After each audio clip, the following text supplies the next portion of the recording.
Welcome back. Well, 2013 has also really been the year of the sharing economy. There's the Uber car service. A lot of people are going to use that one tonight. There's Rent the Runway, same. Users sharing dresses, Airbnb, or you can rent out your apartment as a vacation home. Whatever the service, there seems to be an app for it. And now you can even share your leftover food. Here to explain more is Dan Newman, the co-founder of LeftoverSwap.com. Dan, thanks so much for being here. Hi, Kelly. Thanks for having me. First of all, this is a real thing. How did you come up with the concept? How many people are using this? We have a little under 8,000 people who've downloaded the application so far.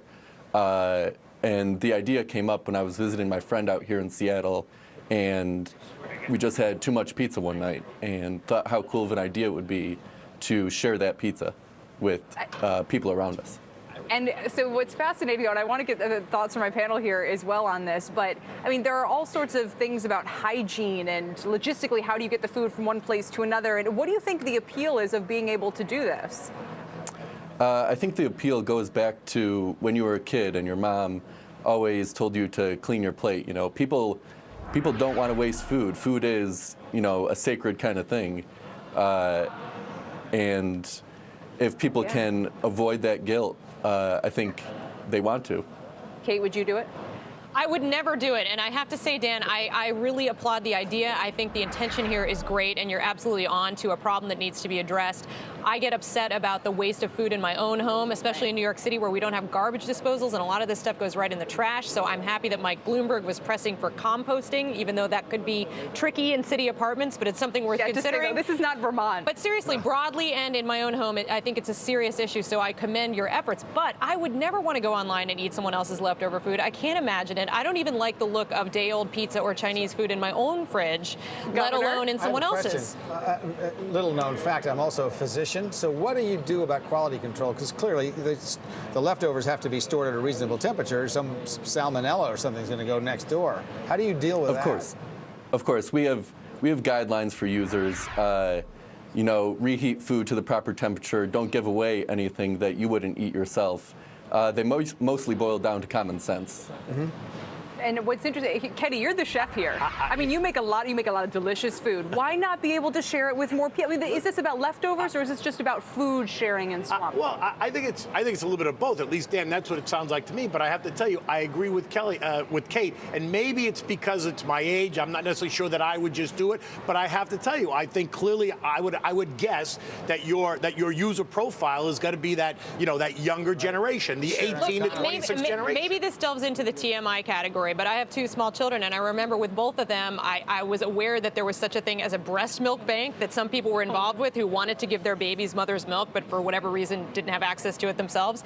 Even that was a problem. I mean, people were very careful in storing things and so on, but like there have been issues with that supply in the local area. Rick, I'm not sure leftover pizza is as special as mother's milk. Right. Oh my God, I couldn't. You know, I have a problem sometimes eating cookies that neighbors make. There is no way I could do this in a million years, but I think that the website ought to have an extra way to look at it, maybe to give some of this food to pets. Pets eat too, and at least it wouldn't go to waste, but I certainly couldn't eat it. This is a cultural thing. This is a cultural thing that's emblematic of the under 30 generation. I agree with you. You might as well get used to it, because there's going to be more of it. You think people are going to want to do it? But wait, Absolutely, but Dan, let me ask you a question, unless Kelly's going to ask you this anyway. Is talk to me about how you're making money with this. Yeah. Because that's really the bottom line, right? So far we aren't. You know, we're taking kind of the early tech startup model of just gaining users first, and we'll look at monetization down the road. You know, but I mean, so far we just want to be.